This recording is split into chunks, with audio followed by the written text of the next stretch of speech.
Olá, tudo bem com você? Está começando o MPTV, o seu canal de comunicação com o Ministério Público da Paraíba. No programa de hoje, você vai ver uma reportagem sobre a recomendação ministerial que foi expedida às farmácias sobre medicamentos que tiveram a venda proibida pela Anvisa, a Agência Nacional de Vigilância Sanitária. Também vai ver uma matéria sobre o projeto Transporte Escolar Alegria de Ir e Vir. E saber o que a Promotoria da Saúde fez em relação a um problema grave que está acontecendo em hospitais da capital: a retenção de macas do SAMU e do Corpo de Bombeiros. No estúdio, vamos receber a promotora de Justiça da Família, Gláucia Campos, que vai falar sobre paternidade responsável e alimentos gravídicos. Fique com a gente, o MPTV está no ar.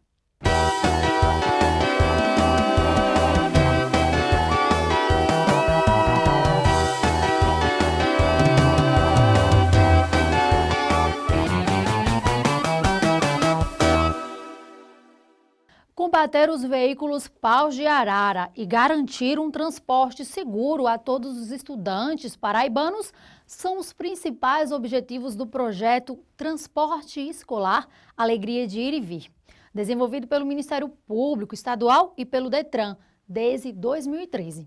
A seguir, você vai ver uma reportagem sobre as inspeções que já começaram a ser realizadas em municípios paraibanos este ano.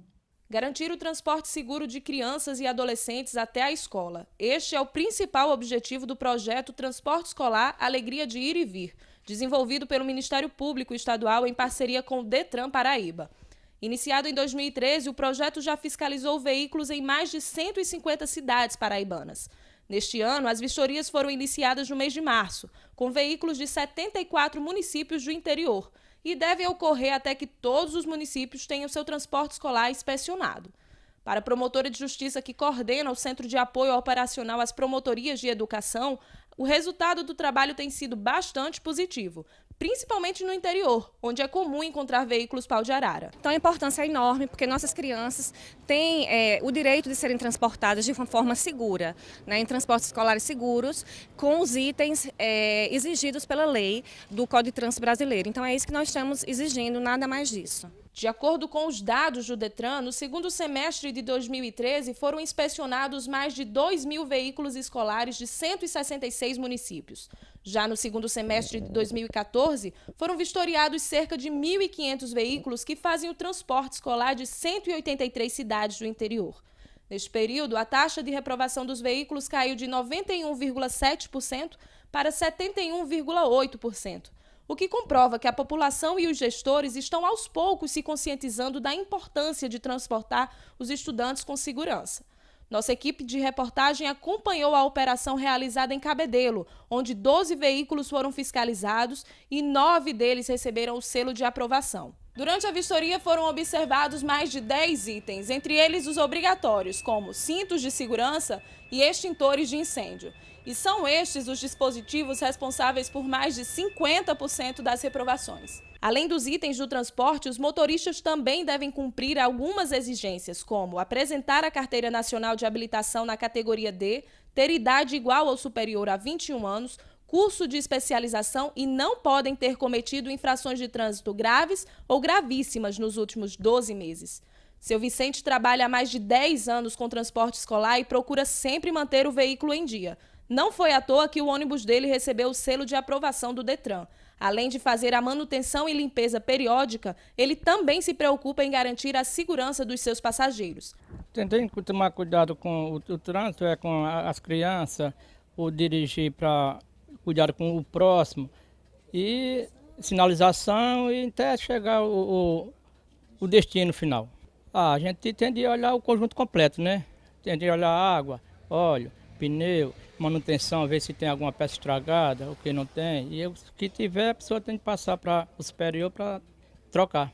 Apesar dos avanços no projeto, ainda é preciso melhorar muito a qualidade dos transportes escolares no estado. Para o coordenador de equipes do DETRAN, os gestores dos municípios que apresentaram veículos com irregularidades precisam resolver o problema o mais rápido possível. O veículo reprovado, eles são informados ao Ministério Público. Aí cabe ao Ministério Público, uma ferramenta que damos a ele, que é a vistoria reprovada, ajuizar ações contra as prefeituras, pois já tiveram prazo desde 2013 para se adequar e regularizar os veículos. Nos municípios em que os veículos não forem regularizados, o gestor será responsabilizado criminalmente e pode responder também por improbidade administrativa. Os donos dos veículos também serão responsabilizados. Você sabe o que é correição? Então confira agora no quadro Você Pergunta e o promotor responde.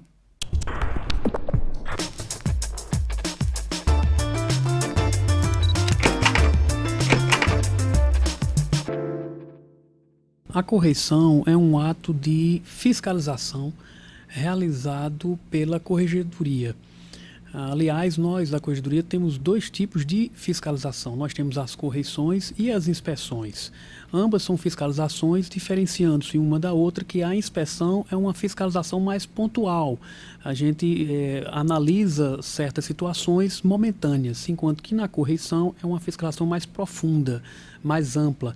Inclusive a gente indo nos procedimentos arquivados, analisando um período mais longo de atuação dos membros. Nós vamos para um rápido intervalo e voltamos já já.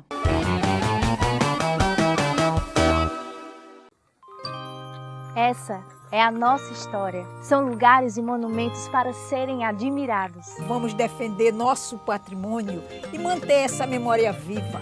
Essa é a nossa cidade. São praias e espaços verdes para curtir a natureza. Com a Câmara Municipal, vamos cuidar e preservar nossas belas paisagens. Se João Pessoa é o seu lugar, junte-se a nós. E vamos espalhar cuidados por aí. João Pessoa é o nosso lugar e a gente cuida.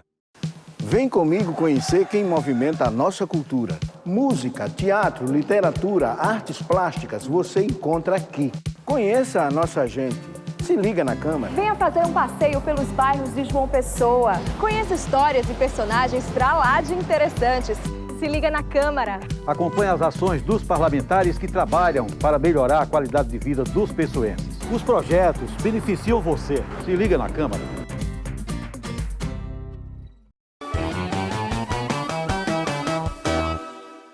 A seguir, você vai saber o que a Promotoria de Justiça de Defesa da Saúde de João Pessoa fez em relação a um problema grave que estava acontecendo em hospitais. A retenção de macas do SAMU e do Corpo de Bombeiros. Uma liminar deferida pela Justiça já determinou que as unidades hospitalares devem liberar esses equipamentos em no máximo 30 minutos. Os telefones não param. Cerca de 800 chamados são registrados diariamente pelo SAMU. Em casos de emergência, uma ambulância é enviada até o local para fazer o atendimento e encaminhar o paciente a uma unidade hospitalar. Em dias normais, o serviço funciona regularmente, mas se o hospital demora para devolver as macas onde os pacientes são conduzidos, o trabalho do SAMU fica prejudicado. Acontece que, com a ausência de leitos disponíveis, as unidades hospitalares acabam retendo o equipamento para fazer o atendimento do paciente na própria maca. Um problema que vem se repetindo aqui na capital e causando transtornos para a população. Segundo a assessoria de comunicação do SAMU, aproximadamente 50 mil pessoas ficam sem atendimento quando uma maca fica retida. Depois de várias tentativas para solucionar o problema, a Promotoria de Justiça de Defesa dos Direitos da Saúde da capital ajuizou uma ação civil pública contra o Estado e o município de João Pessoa, para obrigar os hospitais, sob suas responsabilidades, a devolverem as macas aos serviços de atendimento móvel de urgência o mais rápido possível. E no mês passado, a Justiça concedeu a liminar requerida em caráter de urgência pelo Ministério Público. Nós tentamos, como falei há pouco, lá que é a nível de promotoria, inclusive com o termo de ajustamento de conduta, que à época não foi assinada pelo nosso doutor Valdson, apesar de ter levado cópia, ter prometido estudos, enfim, foi isso que nos levou a ajuizar essa ação. Havia um entrave burocrático que retardava a devolução das macas e a administração pública tem um dever de bem gerir os recursos públicos de forma a implementar as políticas públicas escolhidas pelo Estado. Ou seja, a saúde é um direito de todos e um dever do Estado. A liminar deferida pela Justiça proíbe a retenção de macas do SAMU, Corpo de Bombeiros e outras unidades móveis hospitalares por mais de 30 minutos. Em casos de descumprimento, Estado e município serão penalizados com multas de R$ 500 por cada equipamento devolvido acima do prazo previsto. E podem também responder por responsabilidade criminal, civil e administrativa. Para resolver o problema, a Secretaria de Saúde da Paraíba implantou o projeto Hospital Maca Livre, que agilizou o atendimento dos pacientes e acelerou o processo de devolução das macas. De acordo com a Secretaria de Saúde do Estado, com a realização do trabalho, o Hospital de Trauma está conseguindo manter aproximadamente 20 macas livres por dia. O resultado de uma ação que eu considero simples, que é apenas chegar junto aos profissionais que ali estão e fazer cumprir o dever de servir. O dever profissional de atender aquele que chega em situação crítica, numa porta de emergência, de forma integral, em equipe e multidisciplinar. Apenas isso. É apenas atender.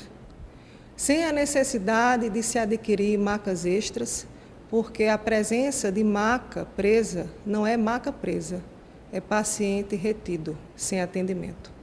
Nossa equipe de reportagem acompanhou o fluxo de entrada e saída de macas em um dos hospitais mais movimentados do estado.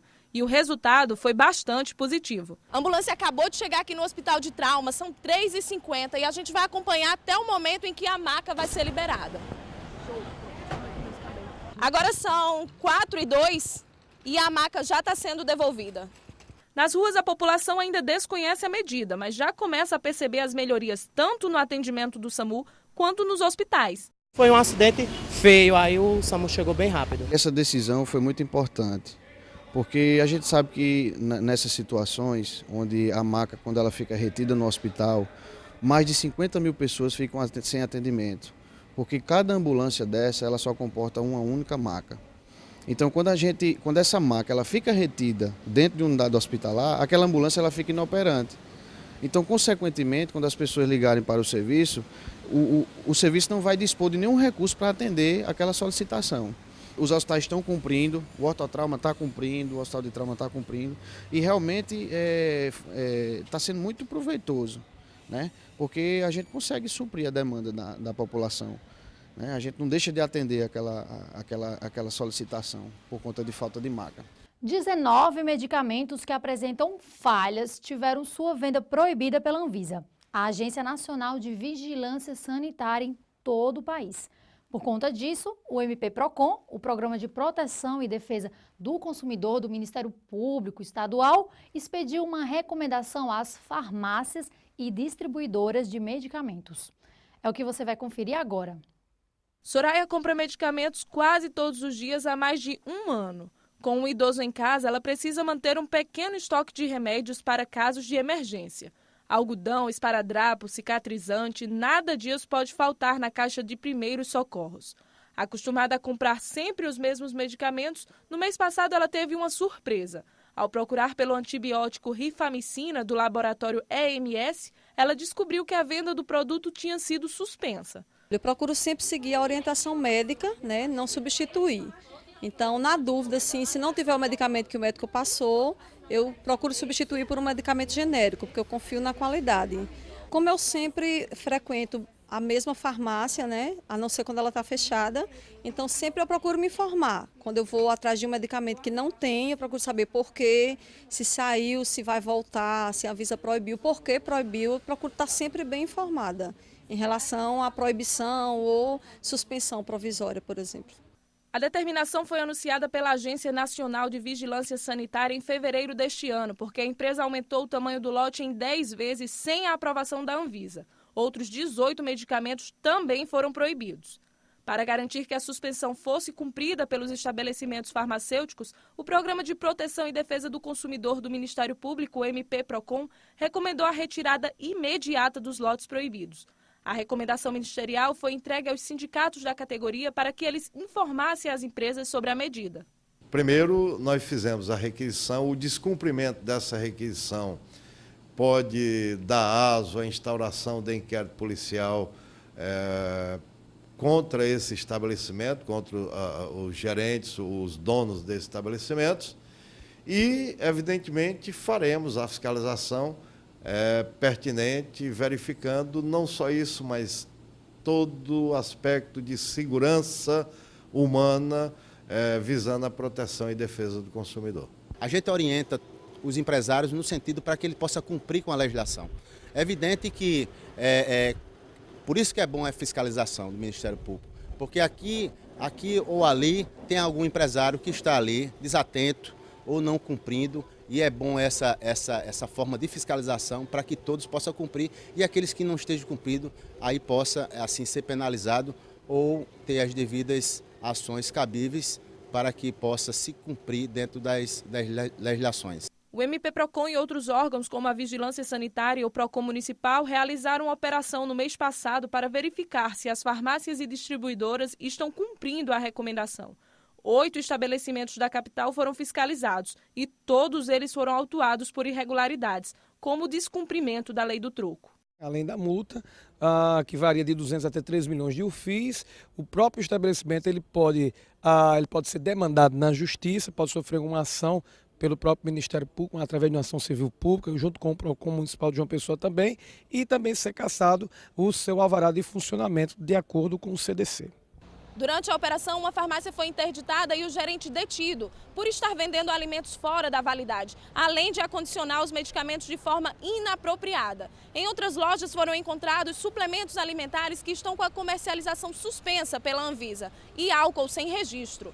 Todo o material foi apreendido pela Vigilância Sanitária e serão instaurados inquéritos civil e policial para apurar os danos morais coletivos. Todo medicamento dito como desvio de qualidade, ele foi produzido com uma falha, ou seja, uma característica que não estava previsto naquele medicamento. Ela pode ser desde uma mudança de coloração até mesmo uma mudança de coloração, até mesmo uma concentração mais baixa ou mais alta do fármaco.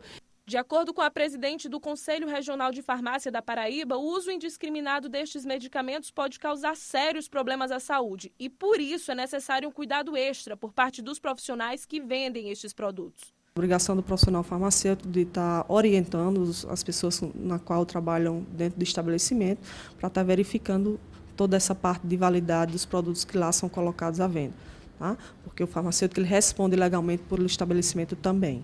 Então, a gente aconselha os nossos profissionais aqui todo dia, ao entrar no estabelecimento, eles têm que abrir o site da Anvisa e verificar se não tem nenhuma resolução que seja feita essa retirada para que proceda de forma imediata. A lista completa dos medicamentos proibidos pela Anvisa está disponível no site do Ministério Público da Paraíba. Para ter acesso, basta clicar no ícone do MP-PROCON e procurar pelo link da recomendação.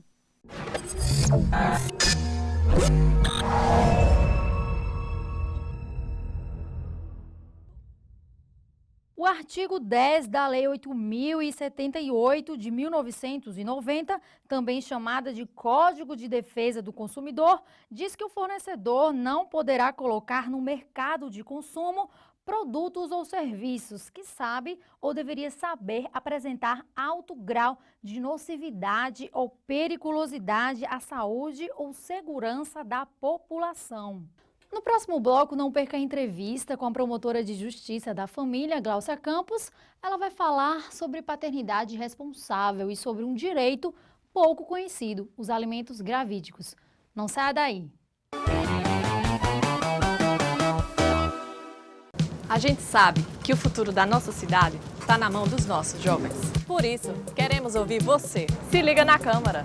Saiba o que os especialistas têm a dizer sobre saúde, educação, infraestrutura. Conheça os seus direitos. A Câmara está aberta. Se liga na Câmara.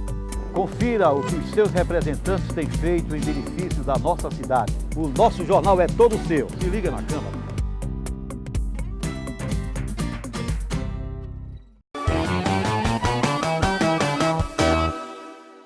A lei brasileira garante aos cidadãos uma série de direitos que começam antes mesmo do nascimento, quando ainda estamos na barriga de nossas mães.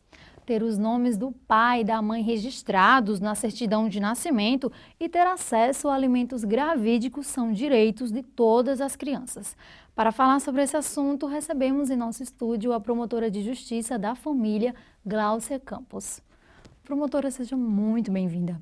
Obrigada. De acordo com a lei, o que caracteriza a paternidade responsável? A paternidade responsável, ela é caracterizada principalmente pela vontade consciente e responsável do genitor, no caso do homem, em ter filhos. Porque não é só colocar o filho no mundo. Ter filho gera uma série de responsabilidades, não só ao pai, ao casal. Mas nesse caso, como estamos falando de paternidade responsável, tem que ter uma vontade consciente e saber que aquele ato pode gerar danos futuros se não for um ato pensado. Doutora, quais são os prejuízos perante a lei que uma criança que não tem o nome do pai na certidão de nascimento pode sofrer? No futuro, aquela criança ela pode ser discriminada, o que acontece muitas vezes. Ela pode deixar de ter uma vida mais confortável que ela poderia ter se ela tivesse o nome do pai no registro. Confortável, que eu digo, tanto financeiramente como emocionalmente.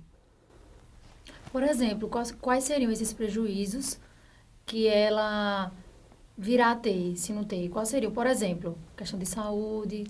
Não, nesse caso, a saúde, a educação, é um dever do Estado prestar essa assistência. Claro que se ele tiver o nome do pai no registro, vai facilitar, mas com o nome da mãe, ele poderá ter acesso à saúde e à educação. Não tem problema. O que ele não poderia ter acesso à saúde, à educação, a uma vida mais saudável, seria se ele não tivesse o registro, que é o que nós chamamos de subregistro. No caso de filhos de pais que cumprem pena prisional, esses prejuízos são maiores? Na verdade, o prejuízo, eu entendo que é igual. Aquela criança que não tem, tanto faz o pai estar num estabelecimento prisional, como o pai está transitando livremente, porque mesmo que ele tenha filhos e ele estando preso, ele tem o direito à visitação dos filhos. Claro que não vai ter aquele convívio diário, né? Então, se ele não tem o nome do pai e o pai dele está preso, ele vai ter o mesmo prejuízo que outra pessoa, que o pai não esteja preso, terá. Se o pai quiser reconhecer dentro do presídio, não tem problema. Ele pode reconhecer também. Não é vedado ao preso reconhecer os filhos, não. Desde que ele queira, e até, inclusive, se a mãe quiser ingressar com ação de investigação de paternidade e o pai esteja preso, também não é vedado. Se procede da mesma maneira como se ele solto estivesse. Só que se dirige ao presídio, claro. Existe uma estimativa de que 1 em cada 4 crianças em idade escolar no Brasil não possui o nome do pai na certidão de nascimento. Quais os motivos que levam a esse subregistro tão alto no país? Na verdade, o que nós chamamos de subregistro não é a ausência do pai no nome, na certidão de nascimento. O que segundo o IBGE, o subregistro é o quê? É aqueles nascimentos que não são registrados durante o primeiro ano ou pelo menos no primeiro trimestre do ano seguinte, certo? O subregistro, ele é causado muitas vezes por falta de informação da mãe. Por exemplo, se o pai se nega a registrar o filho. Se o pai se negou, ela acha que só pode registrar. Se for os dois, não vai lá, não registra. Não tem o conhecimento de que o registro é gratuito. O primeiro registro de nascimento, a primeira certidão de nascimento é gratuita. Não tem, às vezes, até a distância do cartório. Tudo isso leva a um subregistro.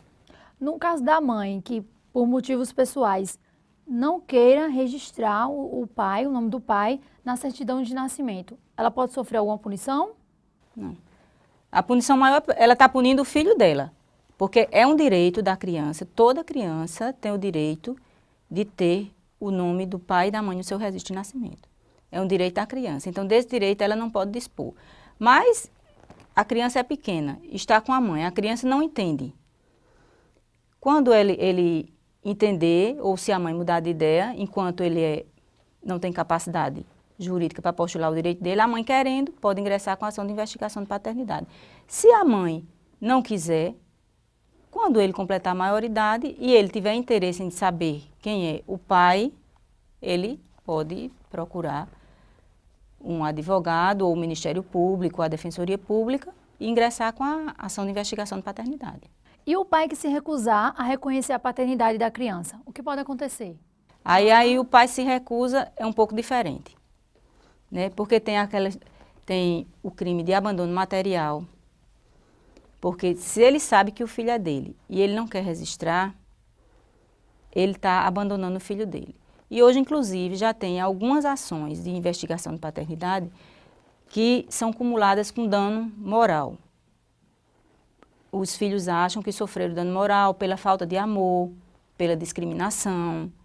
Eu, particularmente, já peguei ações desse tipo e eu fico muito na dúvida quando se fala em dano moral em relação ao amor. Porque aí não é qualquer sentimento que a gente está falando, a gente está falando do amor. E você majorar uma indenização, auferir, melhor dizendo, auferir uma indenização por dano moral, por falta de amor, é complicado você valorar o amor, porque você não obriga ninguém a lhe amar, você não obriga ninguém a gostar de ninguém. O amor nasce naturalmente. Se o pai sabia que ele era filho e não procurou, interesse nenhum ele teve naquele filho. Mas vai do pensamento de cada um, né? Acho que se fosse comigo, eu não iria jamais procurar uma pessoa que nunca me quis.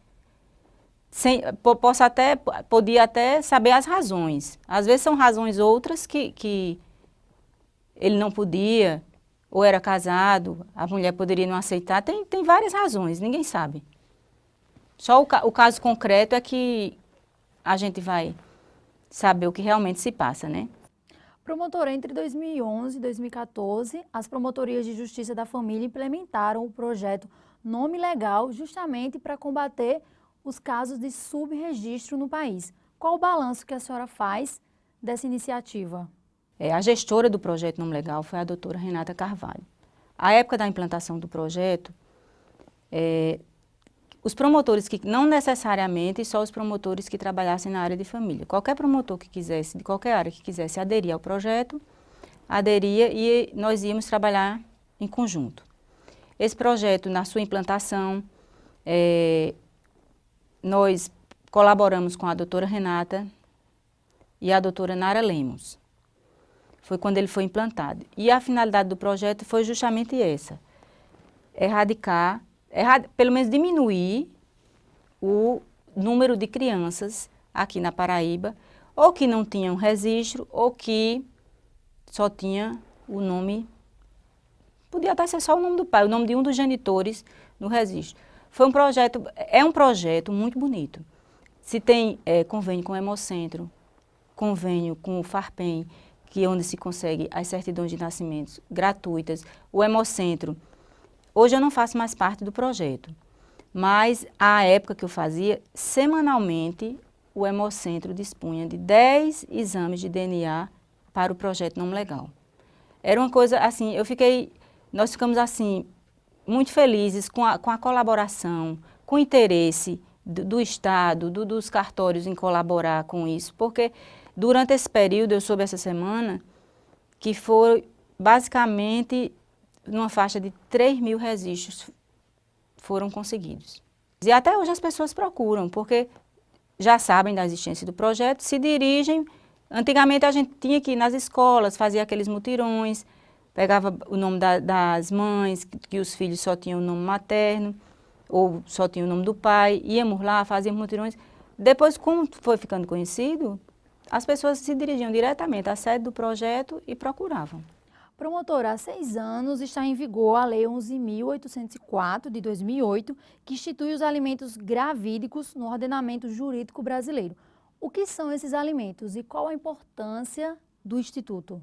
Bom, essa Lei dos Alimentos Gravídicos, ela foi criada com a finalidade da gestante ter um apoio no seu pré-natal. Aquela gestante cujo pai não quis assumir o encargo desde a fecundação, se ela tem aquela certeza que ele é o pai, ela entra com essa ação de alimentos gravídicos para lhe proporcionar um maior conforto durante a gestação, seja no enxoval, seja no pré-natal, seja comprando o enxoval de um modo geral, fraldas, quarto, tudo isso, uma ajuda vinda do futuro genitor.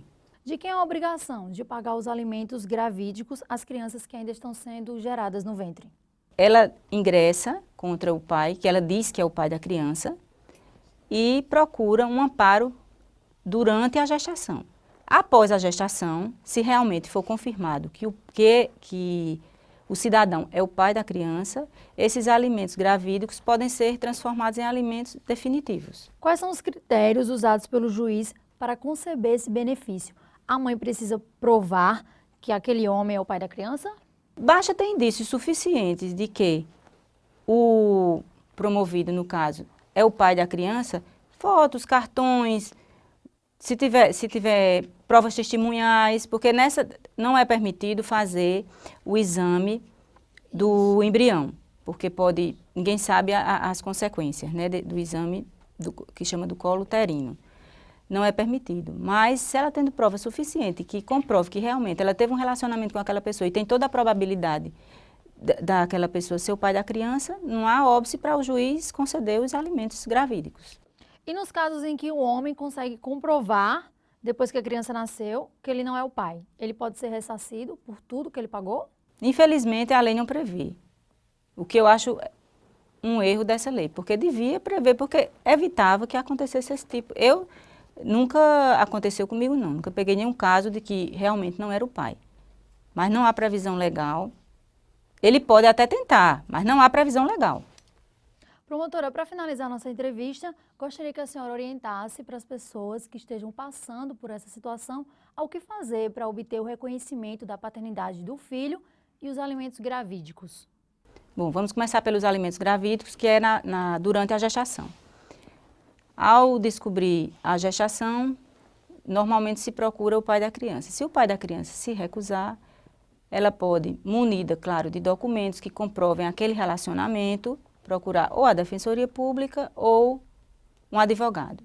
Com relação à investigação de paternidade, da mesma maneira, se o pai se recusa a reconhecer, ela pode procurar o projeto Nome Legal, que é localizado no primeiro CAOP do Ministério Público, ou pode procurar a Defensoria Pública ou um advogado. Também, nesse caso, às vezes ela não tem nada que comprove realmente que houve um relacionamento mais profundo que gerou aquela criança. Mas no caso da investigação de paternidade, se pode fazer o DNA, que é a prova que é 99,9%. O DNA é a prova mais concreta e completa para uma ação de investigação de paternidade. Promotora, muito obrigada pela sua entrevista. Obrigada também.